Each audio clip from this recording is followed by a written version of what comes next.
I want to address this salary increase because obviously this is not going away. The government seems to be putting its foot down and has decided that for the most part it is going to ignore what the people of Jamaica is saying with respect to the salary increase that the government has given to itself.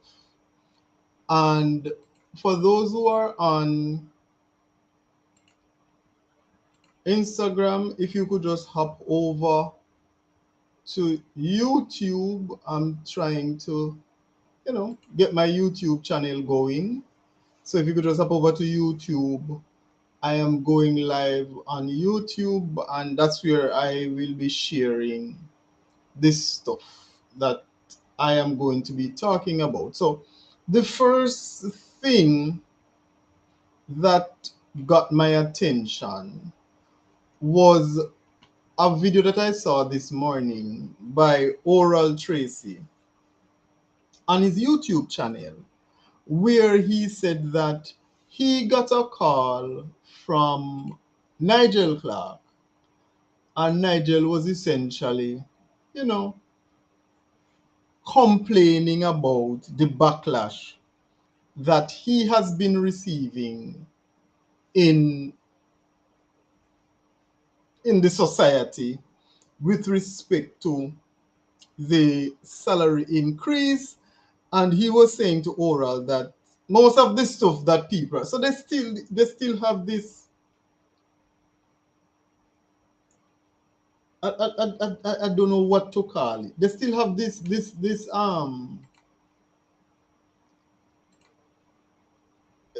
elitist way of looking at us as Jamaicans and classifying us as dumb or stupid or idiots or whatever the case might be.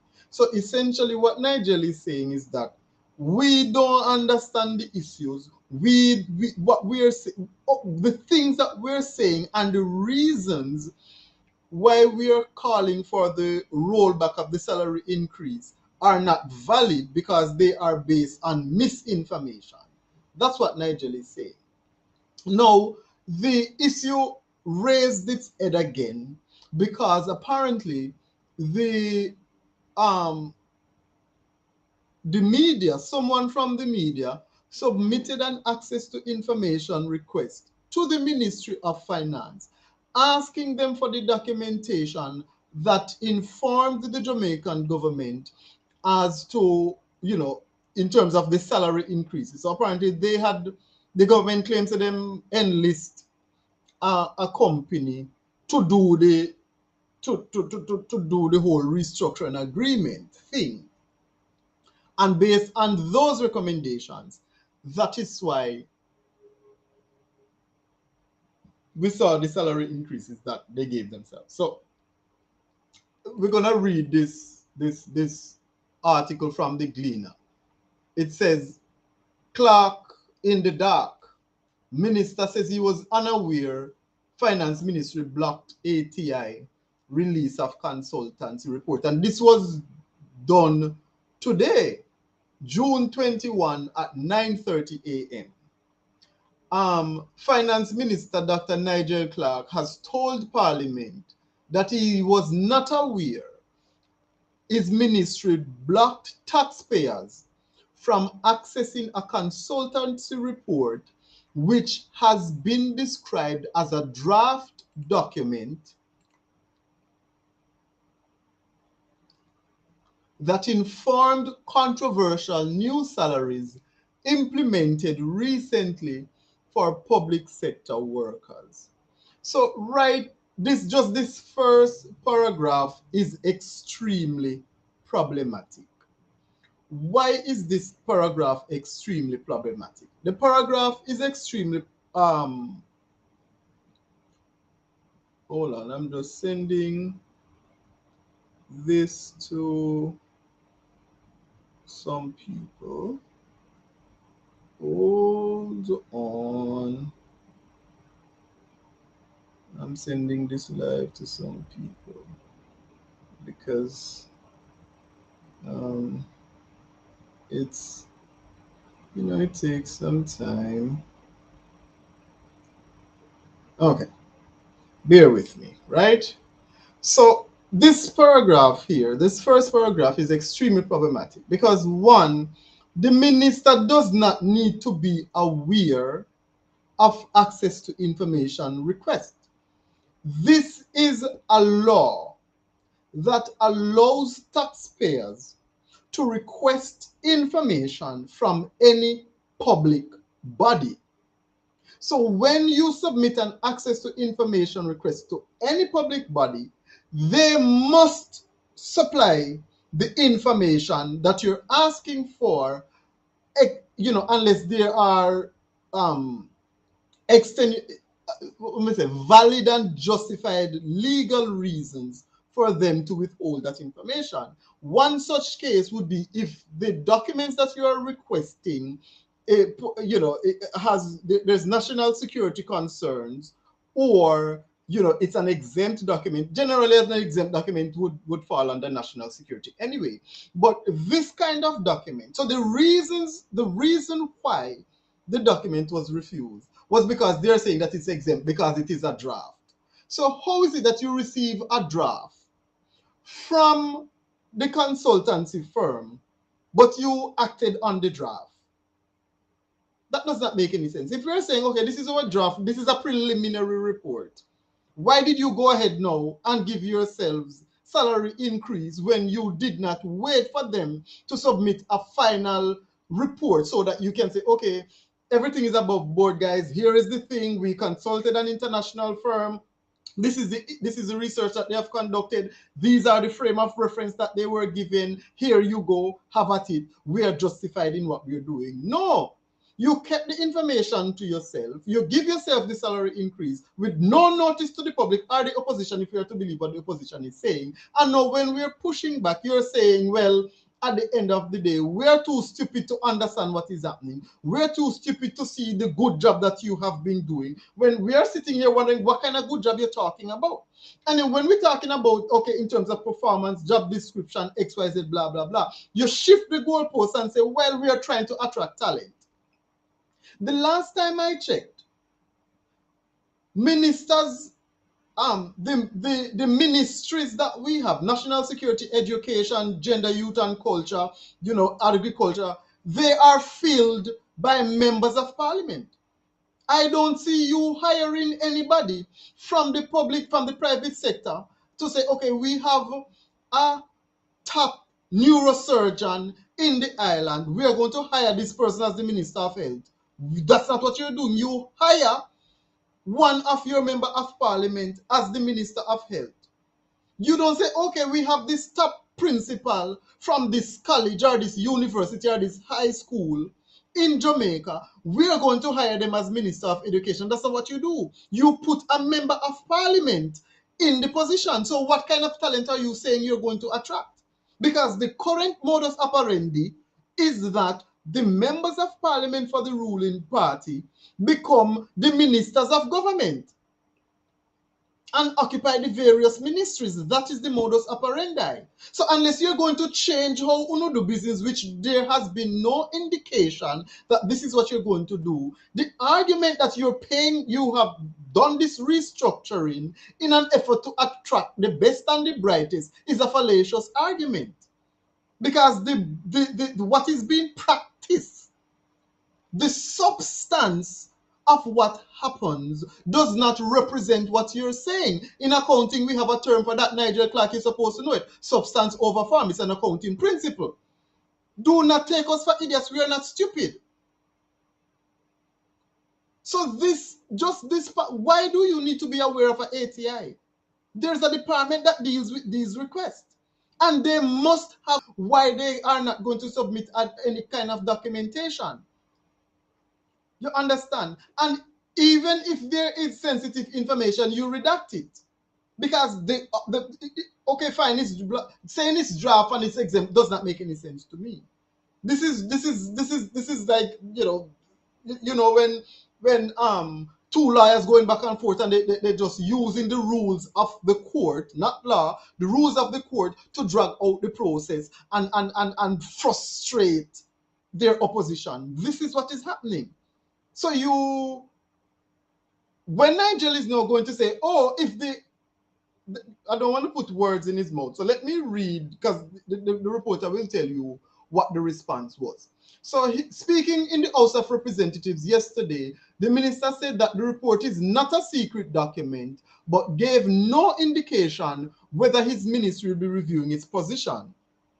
But opposition leader Mark Golding argued that Clark's ministry's denial of the Gleaner's request under the Access to Information Act is not transparent.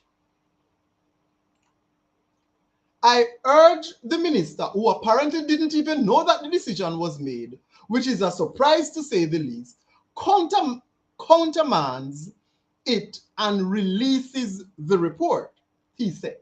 On June 5, the Gleaner submitted an ATI request to the ministry for copies of all final reports produced by EY, Ernst & Young, including their full final report on the compensation review and shared corporate services reform. Copies of the terms of reference provided to the international consultancy firm were also requested.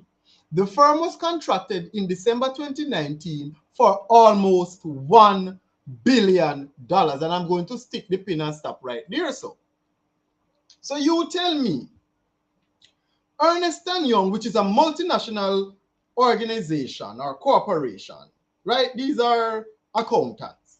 Everyone's supposed to be familiar with Ernst & Young. It's like KPMG or what's the other one? There was another one. Right? So they are in Jamaica. The last time I checked, Ernst & Young operates in Jamaica. So it's not like say them go foreign go hire nobody. Ernst & Young, they everywhere. Them in the US, them in Canada, them in the UK, they in Jamaica. So it's like you hire them out your fee and you pay them. Think about this. The government pays Ernst & Young, a company that from, given the relationship that they would have had with the government, there would be some inherent bias there. Ernst & Young operates in Jamaica.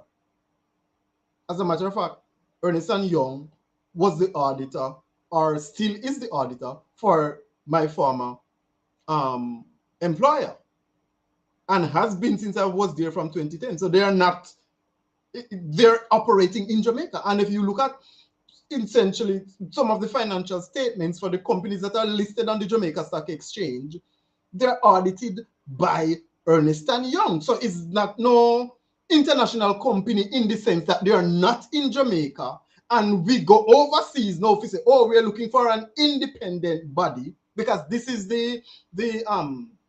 how would I say? This is the impression that is being given, like, okay, well, we went and we got an international consultancy firm to do the research and they say we can give ourselves $25 million salary.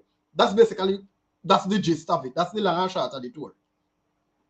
Right? So they hired Ernst & Young. The Gleaner submitted access to information. So, okay, fine. Let us see what the terms of reference were that informed this decision. The ministry refused the access to information request, saying that the document is exempt because it is a draft and it is not yet completed. And then the minister is saying, oh, why did reporter never reach out to me? Sir, the access to the Gleaner was exercising its right as a citizen, a corporate citizen of Jamaica, to demand from a government entity to produce documents that are of public interest. The ministry has no right to deny that request. These documents are of public interest. They cannot be exempt.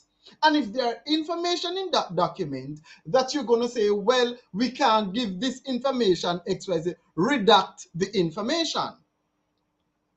redact the information, though I don't know what in there that you would want to redact. The fact that you're saying is that it is a draft is irrelevant. It's a fallacious argument because you used that draft as the basis for which you gave those salary increases. So whether the document is finished or unfinished is not germane to the discussion because you use the unfinished document to give yourself $22 million raise. Nigel Clark, as your salary at $22 million the last time, me check if me no lie. And Andrew at 25. You get a higher increase than Andrew. Yes, Nigel Clark get a bigger pay raise than Andrew did, percentage-wise. Nigel's increase, percentage-wise, was larger than the Prime Minister's. And he's coming with this bullshit argument, talking about, oh, you know, if I was informed, then I would have done something. So what is it that you can do? Because if you're going to give the document to the gleaner now, essentially you're doing something illegal because you're providing a document that is legally and properly exempt from disclosure. And I suspect in such a situation where a document is exempt, it is the Prime Minister now who can rescind that exemption and give the go-ahead to release the document. As far as I could be wrong on this, but I know that if a document is properly exempt, I don't think the minister can arbitrarily rescind the exemption. It has to be the Prime Minister who, it's kind of like in the US where if a document is classified, the head of the CIA cannot declassify the document. The only person who can declassify a document is the president. So if you want classified information, only the president can declassify any classified document so that people can have access to it. So I don't know what Nigel is talking about when he's saying that the lady should have reached, the gleaner should have reached out to him personally. Like, why the hell do I need to reach out to you? I submitted an act. I did the right thing. The law compels you as a public entity to produce whatever information that I need that is in the public interest. You're a public entity, there's nothing there that is private. Unless you're going to cite national security. And I'm pretty sure you hiring Ernest & Young to tell you to pay, I guess, make recommendation as to what salary to give yourself, which makes no sense because if I am Ernest & Young, because government contracts are the most lucrative and the most rewarding. If the government pay me $1 billion to make recommendations as to how much money they pay themselves, you think me go right for Kripande? Think about it. The government paid Ernest & Young $1 billion Jamaican dollars to make recommendation. So what kind of work Ernest & Young do so? This a contract that costs $1 billion. So if what, but Jesus Christ Almighty God. Uno tell me now, what could Ernest & Young have done? We cost $1 billion fee, the government can tell themselves, say, all right, Andrew, you go get $25 million. You over there, so you go and get 23. That one there around there, so go and get 22. What kind of work Ernest & Young do so? Because all the information that the government needs in terms of, you know, what is happening, they have access to it.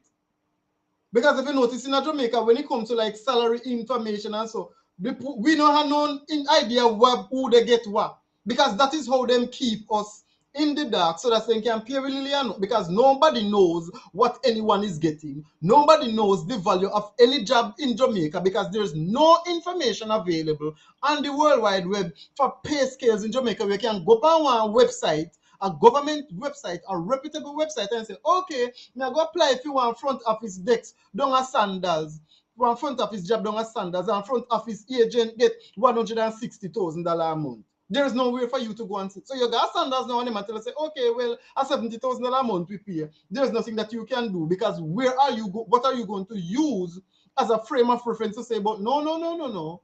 You can't pay me $70,000 a month because a job like this values between $150,000 to $180,000, and I have a degree, so you have to pay me somewhere within the mean. And I have my experience and my qualification and what have you. So you have some kind of bargaining power there. You walk into an interview blind, nobody know how much the job them worth. So what kind of money you could have paid Ernest and Young? No, $1 billion for tell you say you can pay yourself $25 million, sir. That does not make any sense. That does not make any sense. And what kind of misinformation is Nigel Clark talking about? When him I go call Oral Tracy, and I go tell Oral Tracy, say, oh, basically what he's saying is that the restructuring is a long-term decision. So he is looking to the future. This is when Nigel Clark I go tell Oral Tracy, you know. And him very passionate about it, and him very sincere. And no, Nigel, you're full of shit. You are one of them, somebody if you just get some sewage and dunk you with it. But you then fucking come out if you don't need it. Come out. Resign as Minister of Finance and blood clot left. Leave.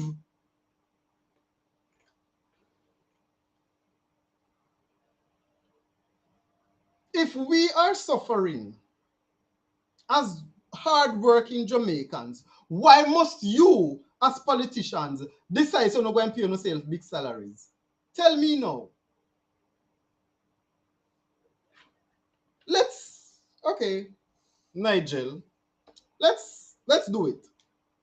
You are saying that at the end of the day, you deserve the raise because you do a restructuring restructure the blood clot position them we available in Jamaica for workers until we and publish it on the Ministry of Labour and Social Security website. We say, okay, as of April 1, 2024, if you are a front office agent at this, you're supposed to make a year. If you are a customer service agent at this, you're supposed to make a year. If you are a supervisor at this, you're supposed to do it. Publish them, make to do whatever you need to do. Right? And the same thing when you do with Ernest and Young, if you say you deserve $25 million, do it for everybody, both public sector and private sector, and publish it on the Ministry of Labour and Social Security website. I'm sure no say the whole of we want them food, and not one hungry. We there so they were feeling and blood clot, so why you not supposed to sit down and so fat and a full food belly? That don't make no sense. We are not stupid. School don't make you bright, and no school make you bright. Being book smart don't mean to say you have intellect. Being book smart don't mean to say you're capable of critical thinking. It simply suggests that you have a brain that is photographic to some extent. And you can remember what you read or what you see. That don't mean to say you understand it. Every worker in Jamaica, the longer they work for a company, the poorer they become. You know this. And I will explain. I will explain to you. I wanted to do it a bit more official, but I'm just freestyling it because I see Andrew in a parliament. Let me play this old vagabond. In a parliament. Let me play it. I'm going to play it. Dame un momentito. I'm going to play it. I'm so upset. I've never seen anything upset me so. I've never seen nothing upset me so. The man upset me. All right, I'm going to play it. Retroactive. You see, I didn't take any retroactive, so I don't even know what it looked like. Buying cars. Paying down on houses. Adding on to their house. Increasing their savings. One teacher told me that she now can hire, Madam Speaker, she now can hire a little helper to take care of her child and mother, give her mother a break. These are some of the changes and improvement in the quality of life of the people because the government government has run the country so well that it can give you a salary increase without worrying that next year you're going to get wage freeze. And that is why, Madam Speaker, it burns me when I hear the nonsense that people talking. No other government has done that. And I stand in this parliament, Madam Speaker, and say,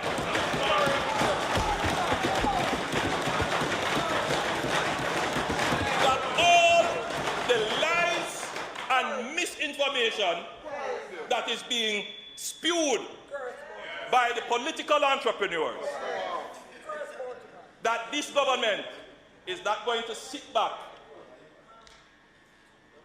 You hear what the member said over there? He said, oh, this sounds like 2015.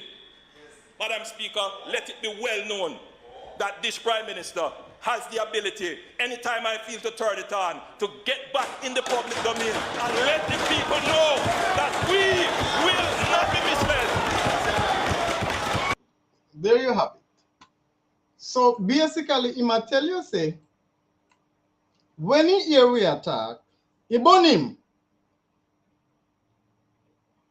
You just heard him say that. He burn him. Because it's lies and misinformation.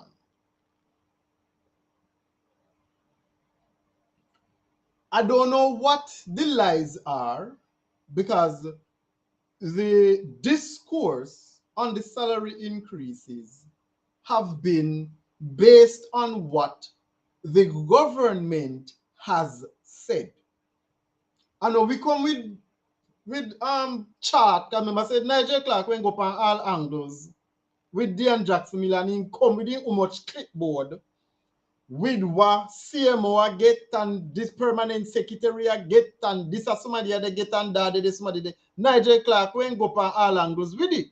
So I would like to know what misinformation is Andrew Holness referencing. Now they feel that the discomfiture, the unease that we, the people of Jamaica, have is with the amount. So we hear $25 million, and because some of we never see $1 million in our life, we turn it and I say they now could have what they got, so we will fit and get $25 million. But we don't understand say $25 million no money. Basically, that's what they're saying. So may I break it down to full level for understand. So this is what they're saying. Two no money, no fit is a $25 million enough, but $25 million chum change. And that Andrew and Nigel Clark are trying to make you know so now idiot to money. So they could, because remember say Andrew said it was more. He said I'm more than we're supposed to get. That's what he said. So what we see they are giving themselves is but a fraction of the recommended amount. Okay. So the arguments put forward by the government in support of the increase are that, one, we had to restructure the compensation package for the political directorate, right, and people in the ministries, like the permanent secretaries and so on and so forth, because the compensation that they were getting were not commensurate with the, I guess, the volume of work that they are doing, one, and it was highly disproportionate to what members in the private sector are getting. And you see where they made comparison between Lisa Anna with her fuckery, what a lawyer makes $124 million a year, what a surgeon would make, you know, and so on and so forth. So they're making comparisons, you know, and you hear Bruce Golding, him one in the bumper hole, attack about, you know, one little GM we have a 300 room hotel run, you know, and make him $21 million a month. and him can't size up from prime minister and say, "Go boy, because me I make $21 million while you are make 9." So the arguments are, if a CEO in the private sector on average is making $25 million a year, and the prime minister where they run a whole country with 3 million people, why him a make 9? That don't make no sense. And then you look at the members of parliament and you would consider them as some top level manager, you know what I mean? And a top level manager probably a make anywhere from 12 to $17 million a year. So why MP supposed to make 4? And the argument continues and continues and continues. Right, and then you're looking at when was the last time them get a raise and so on and so forth and this and that and ask when they don't go when blood clot fat. Okay, so let us hold those arguments to be true. So we are going to accept the arguments, accept their terms, and we're going to extrapolate it to we. So me and you where they work. All of we, because we are Ali Button, where they work. We're going to, so we need now. So given, okay, so fine. So Andrew, keep your 25 million by next year 2080 don't reach. Keep your 28 blood clot $1 million, Andrew. Ligel Clark, you will and pay your 22 million. We not fight to no down. But you what we don't want to no do for we now. We don't want to no pay Ernest and Young again. If you do the same fuckery where them do and produce a list of all the different jobs that are available in the public and the private sector and restructure the salaries. Just like how they restructure FUNO, restructure the salaries. And then I want you now to post that on the Ministry of Labor's website and compel the public sector to pay those salary ranges based on the positions that they have available in their respective organizations. Because this is what happens.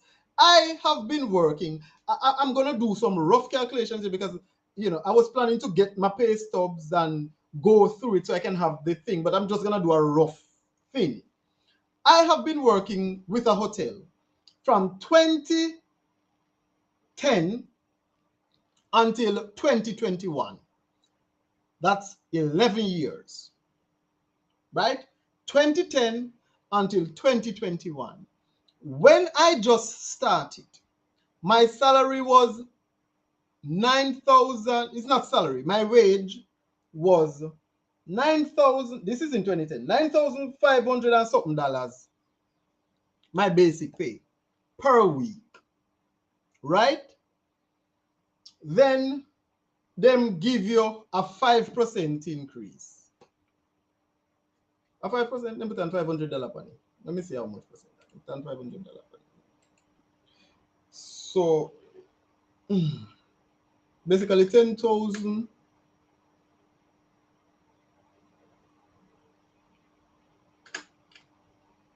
divided by 9,500 times 100 minus 100. Okay, so 5% increase, right? So me right. So every year, them put on $500 pound we pay. Literally, no. Every year, them put on $500 pound we pay. So it's a 5% increase. So if you give me a 5% increase, I don't recall there was ever a time when inflation was 5%. But let's say every year, inflation is 10% or 9% on average, right? 9% on average, because sometimes it goes up, sometimes. So for 11 years, right, you're looking at an inflation of 9% on average. And my salary increases by 5% every year. What do you think happens? It simply means that 9 minus 5 is 4. So every single year, my salary, my purchasing power reduces by 4%. So over a 10-year period, I ended up, even though I'm getting a salary increase every year, the end result or the net effect is that I am 4% worse off than I was the previous year. So the longer I stay with the company, the poorer I become or the worst off I become, because as inflation goes up, it eats out whatever little salary increase they might give me, and it has a compounding effect. So it would have been essentially my purchasing power would have decreased by about 40% over the 10 years. That is the net effect. This is a rough thing because I'd have to do a year over year growth or decline thing. There's a formula for it. I'm not going to do that because it's going to take too much time and probably not going to understand it anyway. But this is just a rough estimate. So anybody who accountant and I watch, but come take me and me just do a rough thing out of my head and you know all that maxi. You understand? But the compounding effect would be essentially my purchasing power would have reduced by 40%, even though the dollar amount that I am getting from my job is more than when I just started. But that is not relevant or important. You're looking at what can it buy. Can it still buy the same amount of goods that you could buy back in 2010? No, it can buy less. Therefore, you are worse off than when you originally started. So, what we want then as workers is that when every year come and the inflationary rate for the economy is assessed and published, then our bosses would say, all right, we will have no choice but to bring you up to where we are going. So inflation will have a nil effect on us. So if inflation is 10%, you're going to increase my salary to 10% so that my purchasing power remains unaffected, and then you're going to give me a raise. So if you're going to give me my 5%, that is what you're supposed to do. So it's not going to be a 15% raise, you know. You're going to raise the base by whatever amount the inflation is, and then that amount you're going to now put, okay, I'm giving you a raise of 10% or 5% or 8% or whatever. Because if you don't do that, then the longer the person works for you, it is almost they're being punished for being a loyal employee. Because the longer me work for you, the less money you are paying me because of inflation. So that is what we want you to do, Nigel, because you're an accountant. And probably the brightest one in Jamaica to boot. So your blood clot know what me they talk about. So since I saw we did we then, since you know they say, all right, then you know $25 million chump change. We are said this is what we want you know to do for us the citizens. Because at the end of the day, it now go affect the boss man, because the boss man don't pass on the inflation to the customers already. You know, affect the price of selfish. So when inflation goes up, the boss man increase the price of goods and services. You can say, why? At the end of the day, you know, if me I sell food and flour, raise me, I go charge more for where you are buy. But at the same time, you still have to pay your staff them the same amount of money. So you're no worse off, but the staff is, because you're passing on. If the tax go up by 16%, the boss is not going to say, well, I'm going to absorb the 1% and still charge customer 15%. No, you're not going to do that. You're going to put the 16% GCT on the frigging goods and services. That's what you're going to do. So it's the consumer that pays the 16% and not the employment, and not the company. And likewise, whatever if prices of produce, if prices of raw material go up, you're going to absorb that into the cost of the product. If you say this is the total cost, Total cost plus profit give you the selling price as basic accounting that. So whatever is happening, whether it is taxes going up or the prices of raw materials going up, all of those costs are being passed on in the selling price of the product. Now, there are some other things that you have to take in consideration in terms of market share and competition and how that impact. But then inflation is not constrained to one specific. It's an economy-wide thing. So everybody would have been impacted by inflation. Obviously, maybe you have larger suppliers that may be able to have in terms of more bargaining power to kind of keep their prices that they have to their customers under us because they can now, essentially command a cheaper price from their suppliers. So I understand all of that, but we are talking on the face of it. This is what is happening. So we are not stupid, Nigel Clark. I know you one bright now because you have PhD. We don't need PhD for pussy clad thing critically, sir. We don't need PhD for that. Can anybody who have PhD at this point, basically them is a indoctrinated fool. And that is a matter of fact. A PhD holder is an indoctrinated fool. Because we know the school not teach you common sense or critical thinking. It teach you how to be a follower.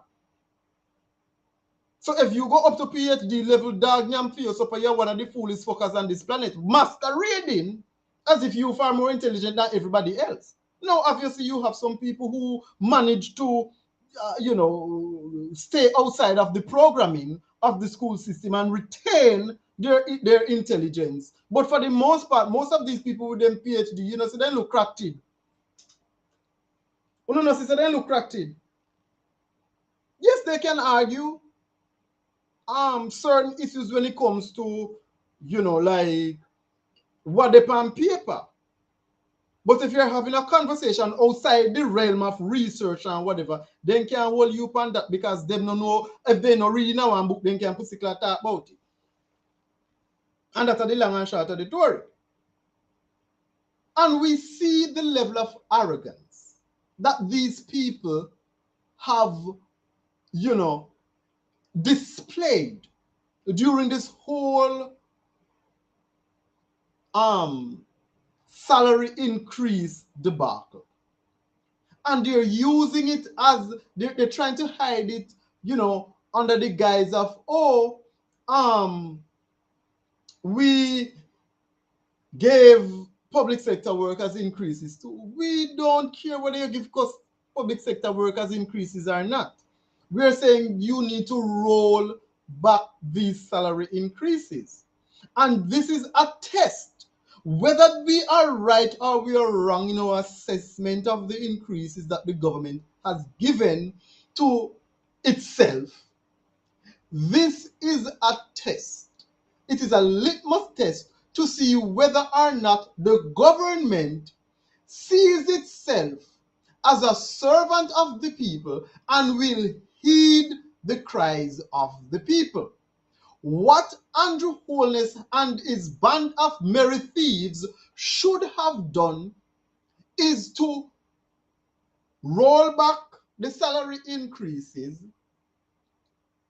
and then go on a public information campaign or whatever you want to call it to justify to the people of Jamaica why the salary increases are necessary.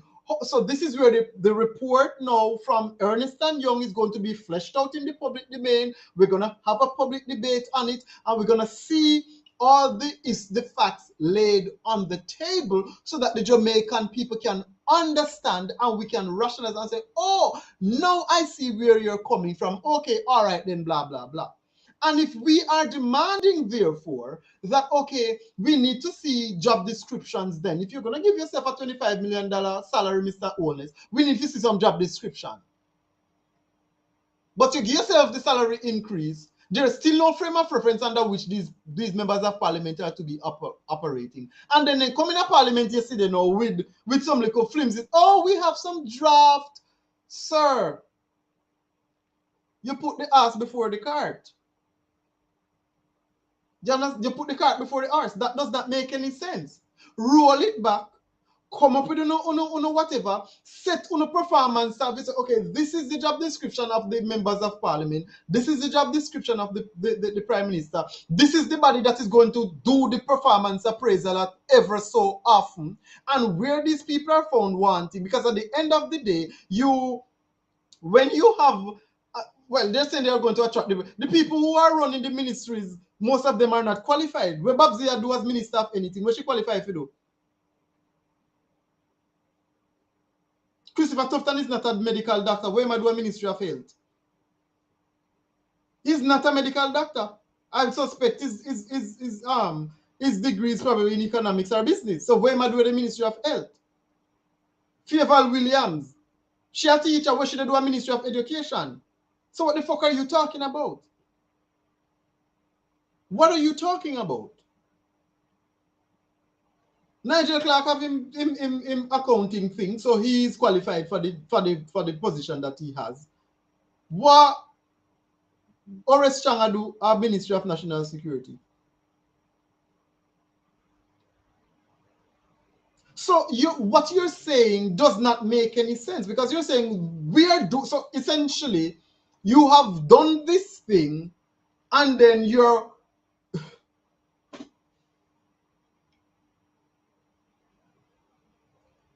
I see this as an insult. I don't know if you know hear that, but I'm sure no say I hear that. And the only way I can view this is that it's an insult to our intelligence. And the government has shown no remorse whatsoever for what it is doing. It has closed its ears to the cries of the people. Whether we right, wrong, or it does not make any sense. If we are saying stop, you are there as representatives of the people. You stop.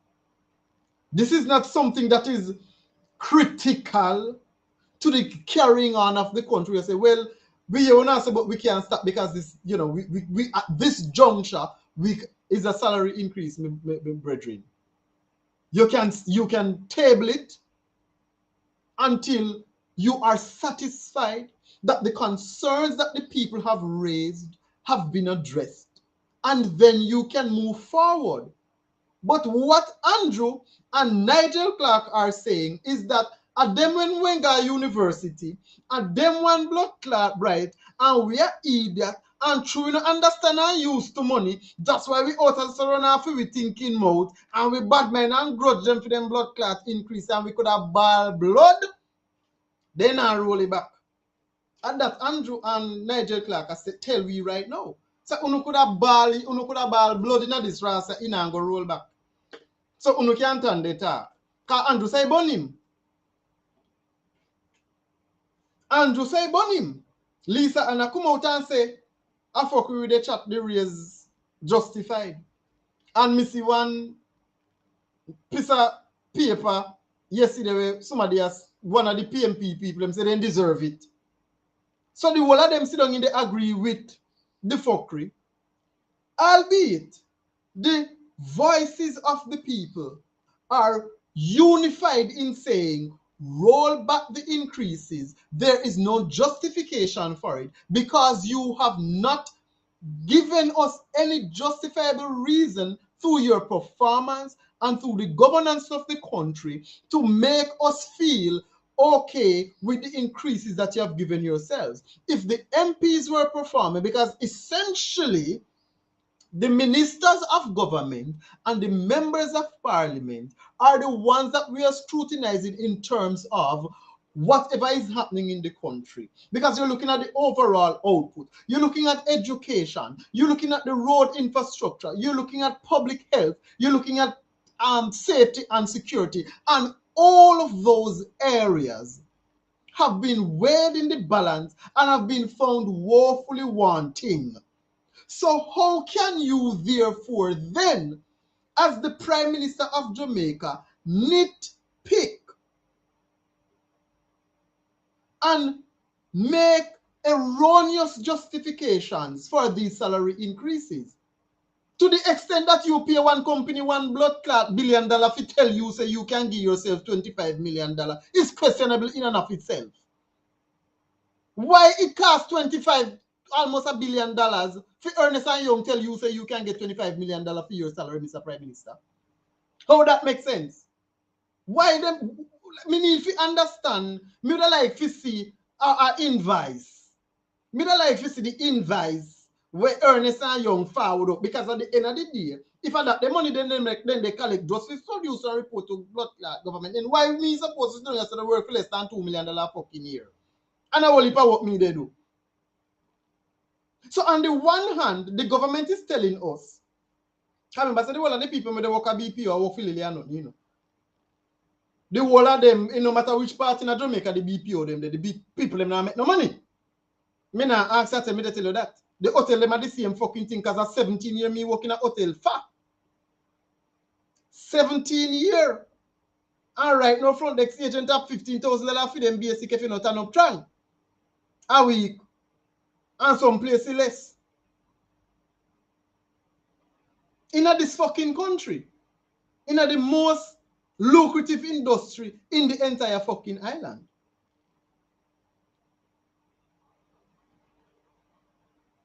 Well, go on natural beauty. We're not making any money. And one I go tell we say, we feel glad for the work. Because we are the plantation, slavery plantation, you know. So the people from America, Jamaica the cheapest place where they can outsource them customer service, whatever to, and them accounting functions and them payroll functions and them whatever the case might be. And if we borrow for more money, then go ship you off to India. So at the end of the day, if you get $700,000 a year, better fucking take it, because at least you have a job. This is what Andrew and Nigel Clark are said to we, the Jamaican people, while telling us that them deserve $25 million a fucking year. So we feel glad for the work, even if a $700,000 they pay a year. But them deserve $25 fucking million a year. Make it make sense. If we can sit down and work $700,000 and $1 million a year, Andrew Holiness, satisfied with your 9 blood clot million, then that is still more than what the average Jamaican make. How is that? Why don't you try living on a million, a minimum wage they know? What the minimum wage threshold is $1.5 million. Try live on that shit. Try live on $1.5 million a year and your blood clot illness. Try it. Come me sure no say your light bill for the year probably come to more than that.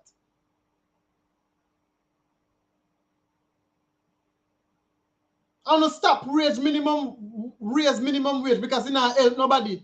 Because all it do is cause the fucking employers enough to raise the price of them goods and services. What you need to do is raise the threshold so that less people are paying income tax. So they have more disposable income, so that drives economic activity. Because the more money you have to spend and the more money you're going to spend, and the more money you spend is the more the economy, you understand, the more trading is taking place. Because when I collect my salary, if me buy nothing with you, go off GCT pan Mr. Bumbo Hole. So with the PAYE for?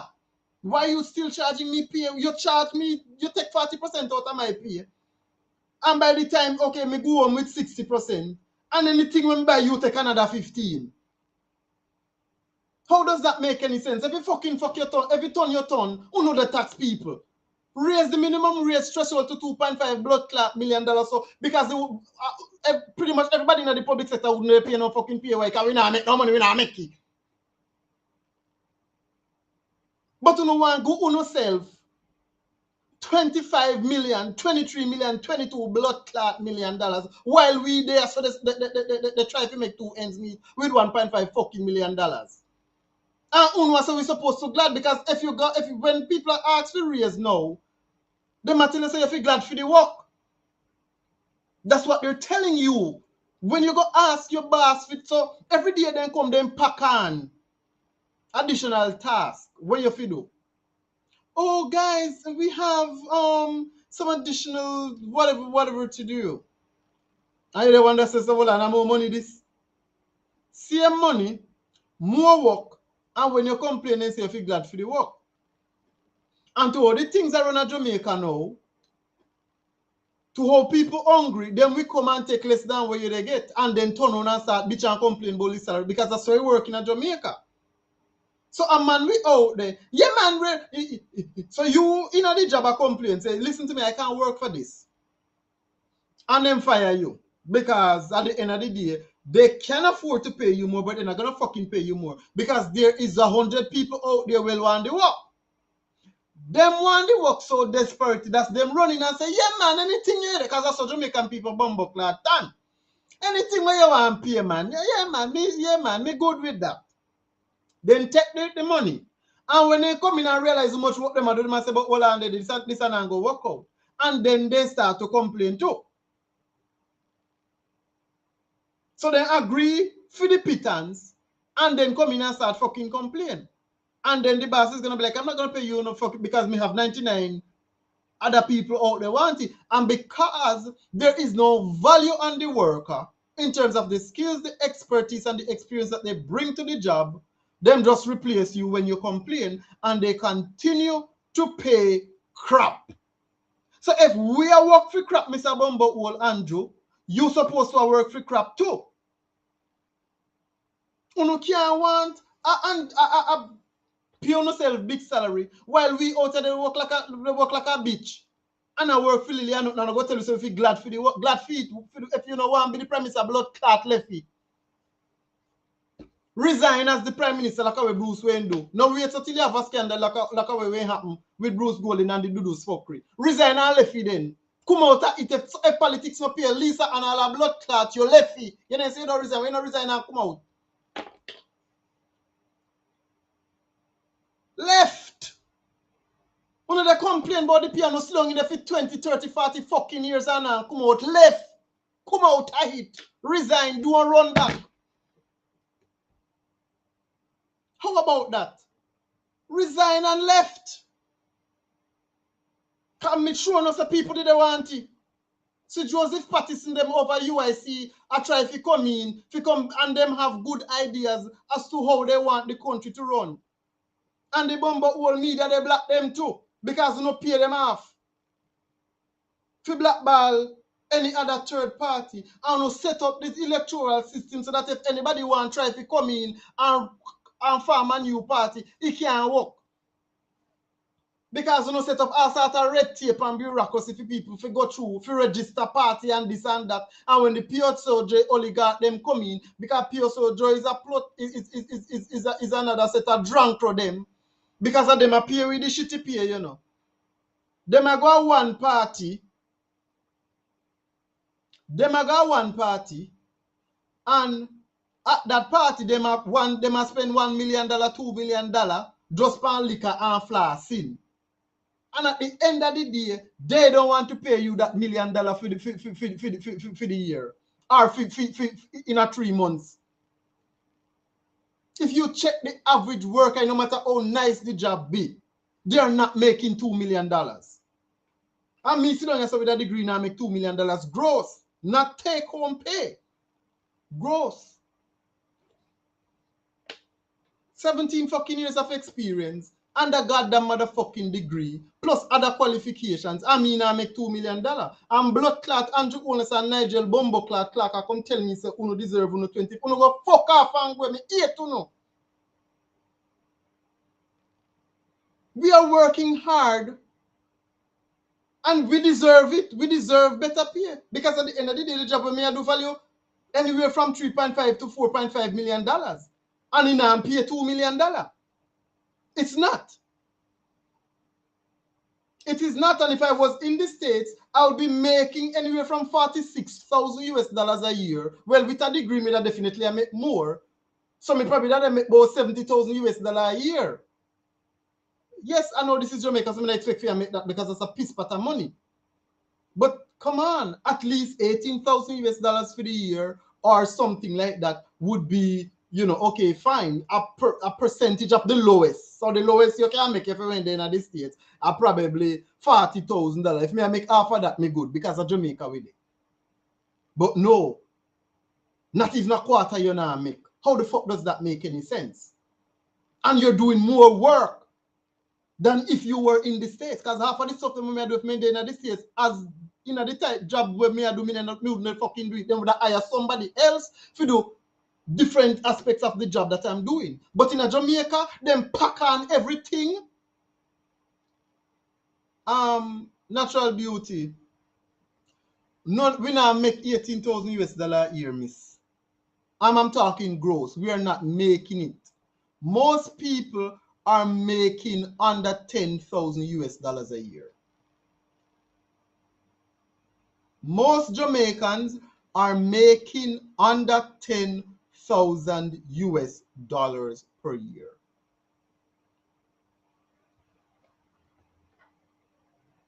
Oh, so the the phone overeats and died. Um, for my so that's why I prefer to be on YouTube, but nobody comes over to YouTube, man. It's hard to get people to transfer from Instagram to YouTube, and YouTube is where it's at. You know what I mean? Like have to come over on YouTube, come support me over on YouTube because I don't have to deal with the phone overeating. And when the phone is overeating, it's a lot of radiation. So I'm very afraid. I try not to keep it close to me because it's a lot of radiation.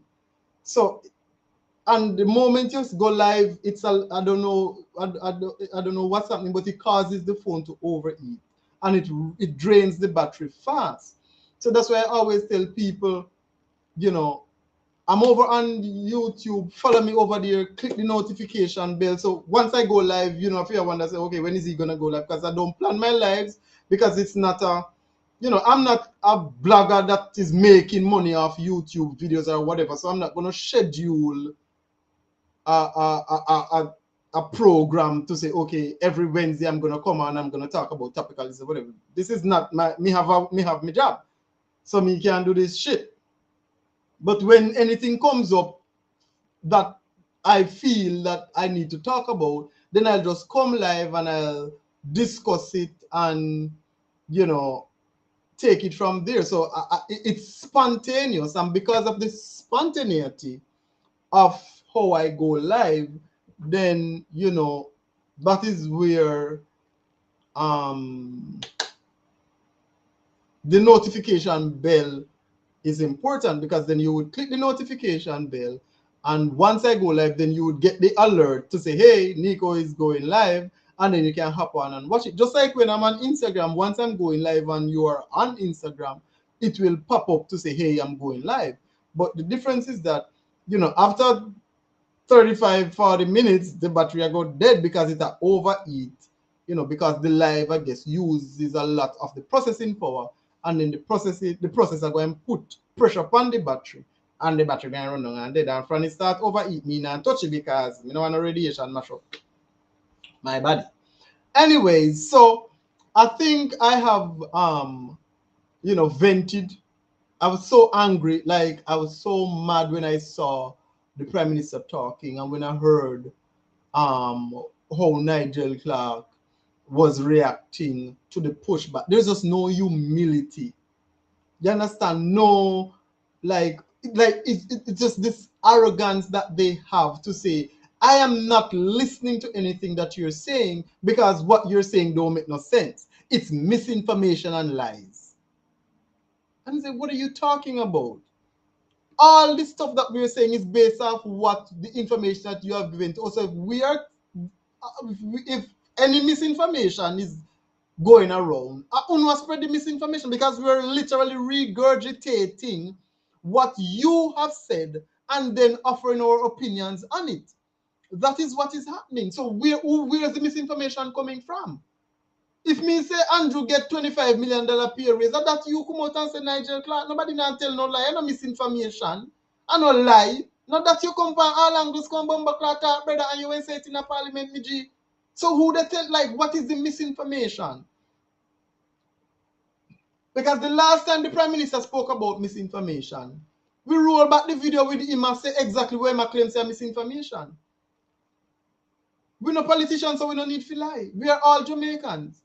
And as bad as Jamaicans might be, with them look back at the class without no subject attitude and them apathy and them reticence and them don't care behavior, we all want to see Jamaica flourish. At the end of the day, all when the man a walk and kill every pussy clap body and him are the most wanted man, he's still proud to be a Jamaican. That's just one of the unique things about us. Jamaicans are a proud people and we love our country and we want to see our country flourish. So if we are upset about what you are doing, all you have to do, one, go back to the drawing board, brother. And two, you come and you address the concerns that the people have. What the Prime Minister did is sham. It's an insult to the Jamaican people's intelligence. You are saying, oh, I don't want the salary increase, does not solve the problem, sir. You are the leader of the government, and your minister, who you are his boss, has tabled in parliament pay raises for the political director. All you have to do is say, okay, and Nigel, put that thing the pause. Make we go back to the giant board. Make we hear what the people have to say. And make we see how best we can address it. And when we feel to say we address them satisfactorily, we're going to ask them now, all right, then this is what we are going to do, and get a feel for where them head space there. And then we can roll with the punches there. So now, we decide to say we too stupid, and we are speaking misinformation and lies, and we are chat foolishness. So we not go listen to what we are saying, and we go come and decide to say whether we don't like it or not, we're going to give ourselves the pay raise. And all right, this is going to park and put on no one because no damn business that.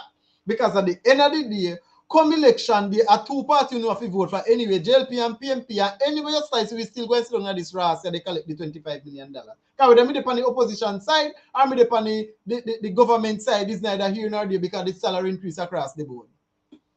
So anyway, slice me not go lose. And I don't go the two party you have to vote for.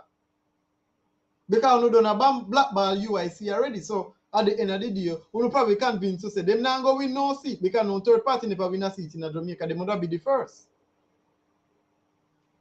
And I decided. Anyways, I think that's it for this live. I have vented enough.